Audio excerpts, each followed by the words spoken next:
മാന്യപ്രേക്ഷകർക്ക് നമസ്കാരം. നിങ്ങൾ ഒന്ന് കേട്ടു നോക്കൂ. First, I would like to express my concern about the health condition of Sonam Wangchuk. So, I would like to also support the Union government. Come here and listen to him and take care of his health. നിങ്ങൾ കേട്ടില്ലേ, മുമ്പത്തേക്കാൾ ഒരുപാട് നന്നായിട്ടുണ്ട് double A റഹീമിന്റെ English ഒക്കെ. പിന്നെ എന്തിനാണ് ഈ English ഒക്കെ എന്തെങ്കിലും ഒന്ന് പാളുമ്പോഴേക്ക് റഹീമിനെയൊക്കെ ആളുകൾ അങ്ങ് അവഹേളിക്കുന്നത് എന്നതിന്റെ ലളിതമായ ഒരു ഉത്തരം എന്ന് പറയുന്നത്, കേരളത്തിലെ സകല കമ്മികളും കൂടി രാജ്യത്തിന്റെ പ്രധാനമന്ത്രിക്കെതിരെ പച്ചക്കള്ളം പ്രചരിപ്പിച്ച് പ്രധാനമന്ത്രിക്ക് ഇംഗ്ലീഷ് അറിയില്ലോ എന്നൊക്കെ പ്രചരിപ്പിക്കുന്നത് കൊണ്ടാണ് യഥാർത്ഥത്തിൽ ആരാണ് എന്തൊക്കെയാണ് വിളിച്ചു പറയുന്നത് എന്ന് ഇവിടുത്തെ ജനങ്ങള് വിളിച്ചു പറയാറുള്ളത്. പ്രത്യേകിച്ച് സകല കമ്മികളും മനസ്സിലാക്കേണ്ടതാണ്. അതായത് രാജ്യത്തിന്റെ പ്രധാനമന്ത്രിയായിട്ട് മൻമോഹൻ സിംഗ് അധികാരത്തിൽ മുന്നോട്ട് പോകുന്ന സമയത്ത് പോലും നരേന്ദ്രമോദി BBC-ക്ക് അഭിമുഖം കൊടുക്കാറുണ്ടായിരുന്നു എന്നുള്ളതാണ് സകലരും തിരിച്ചറിയേണ്ടത്. ഇന്നും യൂട്യൂബിലൊക്കെ ഒന്ന് സെർച്ച് ചെയ്ത് നോക്കിയാൽ BBC-യിൽ തന്നെ കാണാൻ സാധിക്കും നരേന്ദ്രമോദി അവർക്ക് അഭിമുഖമൊക്കെ നല്ല പച്ചവെള്ളം പോലെ ഇംഗ്ലീഷ് പറഞ്ഞുകൊണ്ട്. ഏതായാലും ഇംഗ്ലീഷ് അറിയാത്തതൊന്നും വലിയ പ്രശ്നമൊന്നുമല്ല. മലയാളം അറിഞ്ഞില്ലെങ്കിൽ ഏത് സ്ഥലത്താണോ ജനിച്ചത് അവിടെയുള്ള ഭാഷ അറിഞ്ഞില്ലെങ്കിലേ പ്രശ്നമുള്ളൂ. ഇനി റഹീം പോയി ഡൽഹിയിൽ മലയാളം പറഞ്ഞാലും ആരും ഇവിടെ ഒന്നും പറയാൻ നിൽക്കില്ല എന്നുള്ളതാണ് മറ്റൊരു യാഥാർത്ഥ്യം. ഇനി നമുക്ക് വിഷയത്തിലേക്ക് വരാം. അതായത് കോക്രോച്ച് ജനതാ പാർട്ടിക്ക് ഐക്യദാർഢ്യം, അവരുടെ ഈ സമരത്തിനൊക്കെ ഐക്യദാർഢ്യമൊക്കെ അറിയിച്ചാണ് ഈ രാജ്യസഭ MP അവിടെ എത്തിയിട്ടുള്ളത്. ഇങ്ങനെയൊക്കെ പോകുമ്പോ റഹീമിനൊന്നും സ്വയം ഒരു പുച്ഛവും തോന്നില്ലേ? സ്വന്തം പാർട്ടിയോട്, സ്വന്തം വ്യക്തിത്വത്തോട് ഒരു പുച്ഛവും തോന്നില്ലേ? ഈ കോക്രോച്ച് ജനതാ പാർട്ടിയുടെ സമരത്തിനൊക്കെ ഐക്യദാർഢ്യം പ്രഖ്യാപിക്കാൻ പോകുമ്പോ ലളിതമായ ചോദ്യം. എന്തുകൊണ്ടാണ് ഇത്തരത്തിലുള്ളൊരു ചോദ്യം ചോദിക്കുന്നത്? വളരെ ലളിതാണ്. രാജ്യത്തെ പുതുതലമുറ, രാജ്യത്തെ യുവാക്കൾ ഒന്നടങ്കം കോക്രോച്ച് ജനതാ പാർട്ടിയിൽ എന്നാണല്ലോ ഇവിടെ മണ്ടന്മാരായിട്ടുള്ള രാജ്യത്തെ പ്രതിപക്ഷത്തെ ചില ആളുകൾ നിരന്തരം വിളിച്ചു പറയാറുള്ളത്. സകല യുവാക്കളും കോക്രോച്ച് ജനതാ പാർട്ടിയിൽ, അതൊക്കെ തന്നെയാണ് CPM കോൺഗ്രസ് ഒക്കെ ഒരേ സ്വരത്തിൽ ഉയർത്തിപ്പിടിക്കുന്നതും നമ്മുടെ കേരളത്തിലെ പ്രമുഖ മാധ്യമങ്ങൾ വിളിച്ചു പറയുന്നതും. അപ്പൊ ഈ രാജ്യത്തെ പുതുതലമുറയെ സ്വന്തം ആശയത്തിലേക്ക്, കമ്മ്യൂണിസത്തിലേക്ക്, തന്റെ പാർട്ടിയിലേക്ക് എത്തിക്കാൻ സാധിക്കാത്തതിൽ സ്വയം ഒരു പരാജയം റഹീമിനൊന്നും തോന്നില്ലേ? കോൺഗ്രസ്സുകാർക്ക് തോന്നുന്നില്ലേ? ഇവിടെ കോക്രോച്ച് ജനതാ പാർട്ടി എന്ന് പറയുന്ന ഒരു പാർട്ടി വളർന്നു വരുന്നത് തന്നെ, രാജ്യത്തെ ഭരണപക്ഷത്തിനെതിരെ വളർന്നു വരുന്നത് തന്നെ ഭരണപക്ഷത്തെ സംബന്ധിച്ച് വളരെ ഉപകാര, ഒരു തർക്കമില്ലാത്ത വിഷയം. പക്ഷെ പ്രതിപക്ഷത്തെ സംബന്ധിച്ച് അവരുടെ മുഖത്ത് അടിയേൽക്കുന്ന സഭ രാഹുൽ ഗാന്ധി അറുബോറനാണ് എന്നല്ലേ ഇവിടെയുള്ള കോക്രോച്ച് ജനതാ പാർട്ടി ഉയർത്തിപ്പിടിക്കുന്നത്? രാഹുൽ ഗാന്ധിക്കൊപ്പം നിന്നാൽ നീതി കിട്ടില്ല എന്ന യാഥാർത്ഥ്യ ബോധ്യമല്ലേ ഈ പറയുന്ന കോക്രോച്ച് ജനതാ പാർട്ടി ഉയർത്തിപ്പിടിക്കുന്നത്? ഇനി കമ്മ്യൂണിസത്തിനൊപ്പം നിന്നാലോ വട്ടപൂജ്യമാണ് കമ്മ്യൂണിസം എന്ന തിരിച്ചറിവുണ്ടല്ലേ അവർ സ്വയമായിട്ടൊരു പാർട്ടി ഉണ്ടാക്കുന്നത്? ഭരണപക്ഷത്തെ സംബന്ധിച്ച് പ്രതിപക്ഷം ഒരു 100, 150, 1000 കഷ്ണമായാൽ അത്രയും നല്ലത് എന്നല്ലേ പാർട്ടി പരമായിട്ടുള്ള ഗുണം എന്ന് പറയുന്നത്? ഈ പറയുന്ന കോക്രോച്ച് ജനതാ പാർട്ടിയിലെ യുവാക്കൾ ആ പാർട്ടി ഇല്ലായിരുന്നെങ്കിൽ ഒന്നെങ്കിൽ കമ്മ്യൂണിസ്റ്റോ അല്ലെങ്കിൽ കോൺഗ്രസോ ഒക്കെ ആവേണ്ടവരായിരുന്നു. ഇപ്പൊ അത് മാറിയിട്ട് കോക്രോച്ച് ജനതാ പാർട്ടി എന്നൊരു പാർട്ടി ഉണ്ടാക്കി രംഗത്ത് വന്നിട്ടുണ്ടെങ്കിൽ അത് ഭരണപക്ഷത്തെ സംബന്ധിച്ച് കൂടാ, പ്രതിപക്ഷത്തെ സംബന്ധിച്ച അവരുടെ മുഖത്തേൽക്കുന്ന അടിയ. ഇത് മനസ്സിലാക്കാതെ റഹീം, കോൺഗ്രസിന്റെ നേതാക്കന്മാരൊക്കെ കോക്രോച്ച് ജനതാ പാർട്ടിക്ക് പോയിട്ട് കൈയടിക്കില്ല. കോൺഗ്രസ് നേതാക്കന്മാരൊക്കെ കോക്രോച്ച് ജനതാ പാർട്ടിയെ അവഗണിച്ച് തള്ളുന്നുണ്ട്. കാരണം മറ്റൊന്നുമില്ല, അവർ വളർന്നാൽ കോൺഗ്രസിനാണ് ക്ഷീണം എന്നുള്ളത് ചില കോൺഗ്രസിന്റെ ബുദ്ധിയുള്ള നേതാക്കന്മാർ തിരിച്ചറിഞ്ഞിട്ടുണ്ട്. അവർ ഈ കോക്രോച്ച് ജനതാ പാർട്ടിയെ തള്ളുന്നുണ്ട്. അതേ സമയത്ത് ഡബിൾ എ റഹീമിന് കഥ തിരിഞ്ഞിട്ടില്ല. കോൺഗ്രസിന്റെ പല ചാനൽ ചർച്ചയിൽ വരുന്ന ആളുകൾക്കും കഥ തിരിഞ്ഞിട്ടില്ല. കേരളത്തിലെ പ്രമുഖ മാധ്യമങ്ങൾക്കാണ് തീരെ വകതിരിവ് വന്നിട്ടില്ല.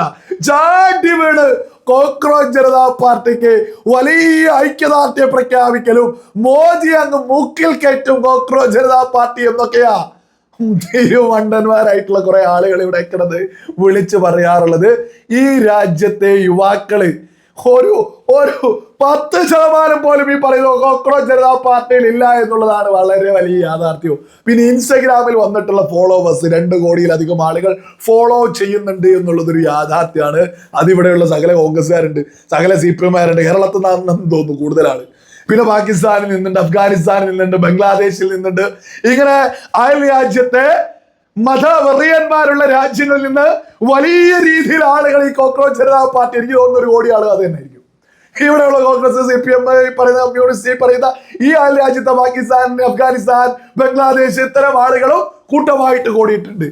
ഇതൊക്കെ അങ്ങനെ അല്ലായിരുന്നുവെങ്കിൽ ഈ പറയുന്ന സമരം രാജ്യം ഒന്നടങ്കം ഉറ്റുനോക്കില്ലായിരുന്നോ? ലക്ഷക്കണക്കിന് ആളുകൾ ഡൽഹിയിലെ തെരുവോരങ്ങളിൽ ഭരണപക്ഷത്തിനെതിരെ രംഗത്ത് വന്നിരുന്നെങ്കിൽ ഇന്ന് രാജ്യം മൊത്തം അതല്ലായിരുന്നോ ചർച്ച?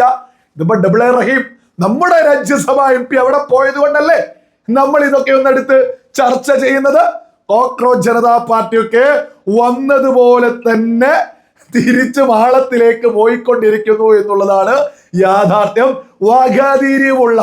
വാഗാധീര്യമുള്ള ഏതെങ്കിലും കോൺഗ്രസ് നേതാക്കന്മാരോ കമ്മ്യൂണിസ്റ്റ് നേതാക്കന്മാരോ ഉണ്ടെങ്കിൽ അവരോട് പറയാനുള്ളത്, വരുന്ന 2029 ഈ ലോക്സഭാ ഇലക്ഷനിലേക്ക് നിങ്ങൾ തന്നെ നിങ്ങളുടെ മുഖത്തടിക്കാൻ വളർത്തുന്ന ഒരു പാർട്ടി മാത്രമായിട്ടാണ് ഈ പറയുന്ന കോക്രോച്ച് ജനതാ പാർട്ടി വളരുന്നത് എന്നുള്ളത് ഈ തിരുവണ്ടന്മാർ എന്നാണ് തിരിച്ചറിയുക. ലളിതമായിട്ട് ചിന്തിച്ചാൽ ആ ഉത്തരത്തിലേക്കല്ലേ എത്തുക. ഈ രാജ്യത്തെ യുവതലമുറ പുതിയൊരു പാർട്ടി ഉണ്ടാക്കിയിട്ടുണ്ടെങ്കിൽ പ്രതിപക്ഷം ഏജാതി പരാജയ, രാഹുൽ ഗാന്ധി ലോകപരാജയം, കമ്മ്യൂണിസ്റ്റ് പാർട്ടി ലോകപരാജയം, അഖിലേഷ് യാദവിന്റെ പാർട്ടി ലോകപരാജയം, വിജയുടെ TVK ലോകപരാജയം, അതേപോലെ തന്നെ മമത പാർട്ടി ലോകപരാജയം, അതേപോലെ തന്നെ തേജസ്വി യാദവിന്റെ പാർട്ടി ലോകപരാജയം, ഇങ്ങനെ തുടങ്ങുന്ന AAP ഉൾപ്പെടെ ലോകപരാജയം എന്നുള്ള നിലവാരമല്ലേ, അതല്ലേ കോക്രോച്ച് ജനതാ പാർട്ടി ഉയർത്തിപ്പിടിക്കുന്നത്? അങ്ങനെ ഒരു നിലപാട് അവർക്കില്ലായിരുന്നെങ്കിൽ രാജ്യത്ത് എന്തുമാതിരി പ്രതിപക്ഷ പാർട്ടിക്കാണ് അവിടെ പഞ്ഞോ. പ്രതിപക്ഷ പാർട്ടി എന്തുമാതിരി ഉണ്ട്. കോൺഗ്രസ് മുതൽ അങ്ങ് തുടങ്ങല്ലേ. കോൺഗ്രസ്, മമതയുടെ തൃണമൂൽ കോൺഗ്രസ്, അഖിലേഷ് യാദവിന്റെ പാർട്ടി, തേജസ്വി യാദവിന്റെ പാർട്ടി, നടൻ വിജയിന്റെ പാർട്ടി, ഈ പറയുന്ന DMK, എങ്ങനെ എത്ര പാർട്ടിക്ക് ഇവിടെ വല്ല പഞ്ഞുണ്ടോ? ഇതിലൊന്നും തന്നെ രാജ്യത്തെ പുതുതലമുറ, ഇവര് പറയുന്ന പുതുതലമുറയ്ക്ക് അംഗത്വം എടുക്കേണ്ട. അവർക്കൊക്കെ തന്നെ സ്വയം പാറ്റ പാർട്ടി മതി എന്ന് പറയുന്നത് യഥാർത്ഥത്തിൽ കമ്മ്യൂണിസത്തിന്റെ പരാജയമാണ്, കോൺഗ്രസിന്റെ പരാജയമാണ്, ഈ രാജ്യത്തെ പ്രതിപക്ഷത്തിന്റെ പരാജയ. ഇതൊക്കെ തന്നെ ഭരണപക്ഷത്തെ സംബന്ധിച്ച്, രാജ്യം ഭരിക്കുന്ന ഭാരതീയ ജനതാ പാർട്ടിയെ സംബന്ധിച്ച് വളരെ വലിയ ഗുണ. യഥാർത്ഥത്തിൽ ഭാരതീയ ജനതാ പാർട്ടി ഇവർക്ക് എന്തെങ്കിലും ചെയ്തു കൊടുക്കുകയാണെങ്കിൽ ചെയ്തു കൊടുക്കട്ടെ എന്നാ പറയാനുള്ളത്. ഇവരുടെ വളർച്ചയ്ക്ക് എന്തെങ്കിലും ചെയ്തു കൊടുക്കുകയാണെങ്കിൽ ചെയ്തു കൊടുക്കണം. ആണ് കോൺഗ്രസിൽ നിന്നും കമ്മ്യൂണിസത്തിൽ നിന്നും ഇനിയും ഒരുപാട് കോക്രോച്ചുകൾ ഈ കുറകൾ ഇതിലേക്ക് പോവട്ടെ. അതോടെ പ്രതിപക്ഷം വീണ്ടും കഷ്ടമായിട്ട് മാറട്ടെ എന്നുള്ളത് തന്നെയാണ് രാജ്യത്ത് ഇന്ന് ഭരിക്കുന്നവർ തന്നെ മുന്നോട്ട് പോകണമെന്ന് ആഗ്രഹിക്കുന്ന ഓരോ വിവേകമുള്ള മനുഷ്യരും മുന്നോട്ട് വെക്കാറുള്ളത്. രാജ്യത്തെ പ്രതിപക്ഷ നിരയെ ബോധമുള്ള ഒരു മനുഷ്യനും ഈ രാജ്യത്തെ ഒരു പൗരനും വോട്ട് ചെയ്യില്ല എന്നുള്ളതൊരു യാഥാർത്ഥ്യ. എന്തുമാതിരി പാർട്ടികളാ ഇവരെല്ലാവരും കൂടി ഒരുമിച്ച് നമ്മുടെ രാജ്യത്തെങ്ങാൻ അധികാരമെത്തിയാൽ ഈ രാജ്യത്തെ ഈ പറയുന്ന മാളത്തിൽ ഒളിച്ചു കിടക്കുന്ന ജിഹാദികൾ മുതൽ തീവ്ര ചിന്താഗതിക്കാർ മുതൽ സകലരും മാളത്തിൽ നിന്ന് പുറത്തു ചാടി പാർട്ടി ഉയർത്തി ഈ രാജ്യത്തെ കുട്ടിച്ചോറാക്കുമെന്നുള്ളതൊക്കെ ഒരു യാഥാർത്ഥ്യ. ഈ രാജ്യത്ത് ശക്തമായ ഒരു ഭരണം ഉണ്ടായതുകൊണ്ടാണ് ഞാനും നിങ്ങളൊക്കെ സമാധാനത്തിൽ ഇവിടെ ജീവിച്ച് മുന്നോട്ട് പോകുന്നതും പ്രതിപക്ഷത്തെ വിശ്വസിക്കുന്ന ആളുകൾ പോലും ഇവിടെ സമാധാനത്തിൽ മുന്നോട്ട് പോകുന്നത് നരേന്ദ്രമോദി ഗവൺമെന്റ് ഈ രാജ്യം ഭരിക്കുന്നത് കൊണ്ടാണ്. ഇതെങ്ങാനും പ്രതിപക്ഷ അധികാരത്തിലേക്ക് എത്തിയാൽ രാജ്യത്തെ സകല പൊത്തിൽ പേടിച്ചൊളിച്ച് കിടക്കുന്ന വിഷപ്പാമ്പുകൾ ചാടി പുറത്തേക്ക് പോകുന്ന ഒരു സമയമായിരിക്കും പ്രതിപക്ഷം രാജ്യത്ത് അധികാരത്തിലേക്ക് എത്തിയാലേ എന്നുള്ളത് ഒരു തർക്കവുമില്ലാത്ത വിഷയമാണ് കേട്ടോ.